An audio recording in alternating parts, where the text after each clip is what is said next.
Swishers, welcome to an all-new episode of your Daily Swish. Okay, so let's go ahead and start talking about round one. How have your brackets been holding up? Because I know mine had a couple upsets. Mine had a couple busts. But were yours 100% accurate, or were there a couple busts in yours too? Because there were some underdog teams that took me for a spin, for a loop. Okay, so we're going to go ahead and start talking about that today. We're going to discuss a little bit about round one, because I know we're already starting in the middle of round two, but let's go ahead and discuss round one and all the action that has happened in round one of the NCAA Women's March Madness Tournament. Okay, so in the first round, we had a couple upsets. For example, number 13 Wright State taking down number 4 Arkansas. Okay, and then number 12 Belmont upsetting number 5 Gonzaga. Okay, I really predicted that these teams, Arkansas and Gonzaga, I picked them to move on to round two. Okay, and that did not exactly happen. Okay, I was thrown for a shock, and my bracket busted big time. Okay, so it never fails. Okay, never ever fails. Okay. At least in the years that I have always watched the NCAA March Madness Tournament, and as I got older, I started noticing, okay, unexpected upsets, because that's what the underdog teams do. These number 14s and these number 15s, okay, they're all fighting. They want to make themselves known. They want to make a name for themselves, and showing how much of a fight they really have. They say just because you're the number 2 or just because you're the number 4 doesn't mean that you're going to blow us out. You're not going to blow us out of the water. We're going to put up a fight, and that's what Wright State did, and so did Belmont. Okay? How did they do it? Okay, well, I'm going to get into discussion about that. How did they do it? So let's talk about that for a little bit. Let's look at the field goal percentages between Wright State and Arkansas. Let's go ahead and start with that game first. Okay, Wright State was 40.3% from the floor, while Arkansas was only 34%. Okay, now Arkansas did make up for it with free throws being 75%, while Wright State was only 66%. Okay, so they were a little higher in free throws. They were making more of their free throws, but that's not where it was at. That's not what helped them get to the top. Okay. Wright State was out shooting Arkansas big time. Okay, in three-point attempts, Arkansas only made 7 out of 22 in the percentage, making it a percentage of 31.8%. Okay, so what does that tell you? Okay, that shows that the defense on Wright State was pretty tight.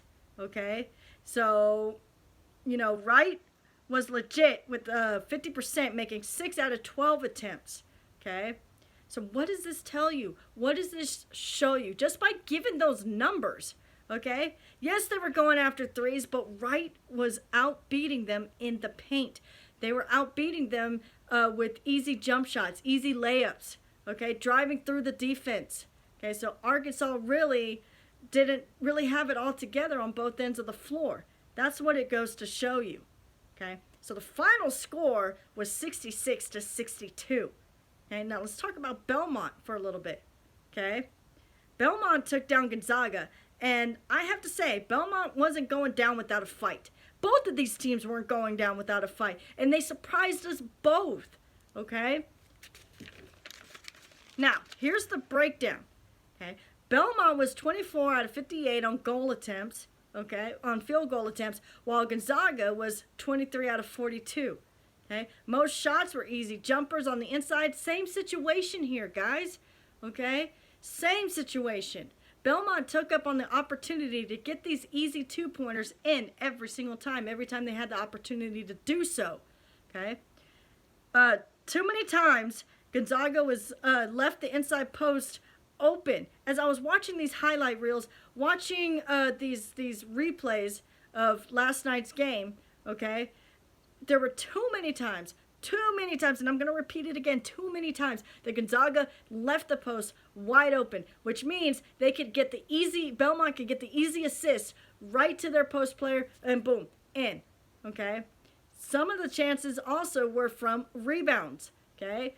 Belmont was out-rebounding Gonzaga big time, down low in the end. I think, and I'm pretty sure this came from Muffet McGraw or Pat Summitt, one of the two. They said that if you out-rebound the other team, guess what? You're going to win the game, okay?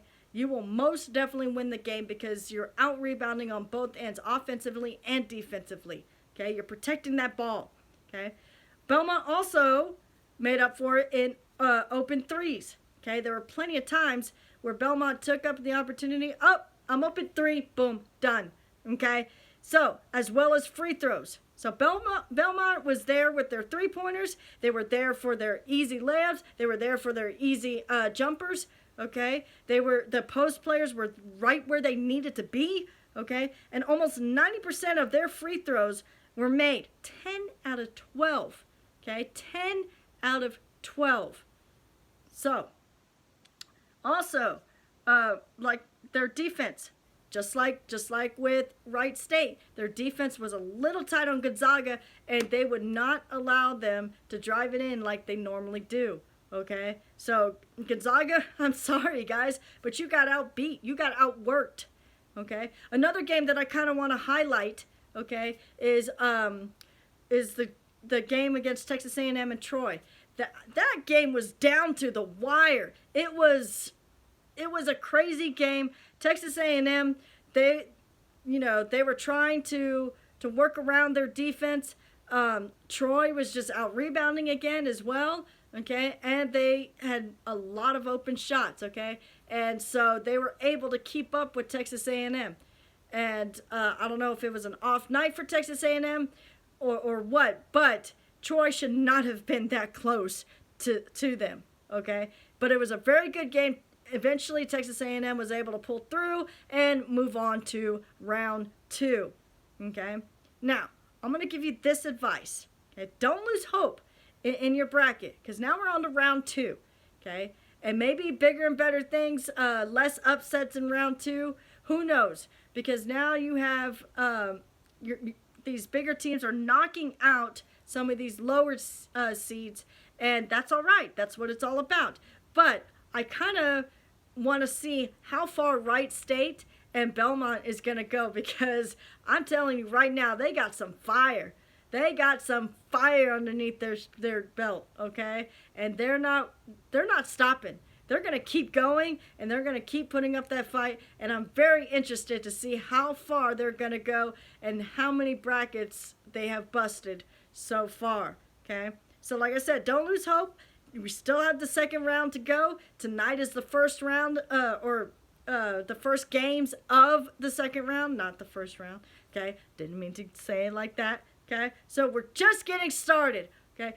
Keep it up with your brackets. I hope you guys are keeping track of who's beating who's moving on, okay? Because we're getting closer and closer. And I also have some exciting news. Before I take off, okay, I did score tickets for the NCAA Women's Final Four. So guess what? I'm going to try and take you with me. Okay, so if you are a follower, subscriber, okay, if you're on my Facebook group, WNBA Daily Swish, guess what? You're going to be on a journey with me in the NCAA Final Four where I'm going to try and get some clips of the action. I'm also going to try and show you what's going on Saturday, show you all the fun and games, and give you some highlights of the championship game. So I'm going to be there, and I hope you're excited to see what all I can bring to the floor for the WNBA Daily Swish YouTube vlogs. Like I said, if you're a subscriber, lucky you. If you follow me on Facebook in WNBA Daily Swish group, guess what? You guys are the lucky ones and get to go with me, all right? So I'm excited. I hope you guys are excited. Like I said, get to my Facebook group page. Get to my YouTube channel, subscribe, okay? If you have friends that are basketball fanatics, get them here. Get them here because they're missing out, okay? So, here we go. Let's get pumped up for round 2. Let's see what happens. And I will try to get a video out quicker to you guys so that way y'all can get the inside news, the latest feed, the latest bracket buzz, who's moving on and who's going on to the Sweet 16, the Elite 8, all that good stuff, okay? So like I said, tune in here, subscribe, and share with your friends. Like I said, if it ain't hot, it ain't a swish.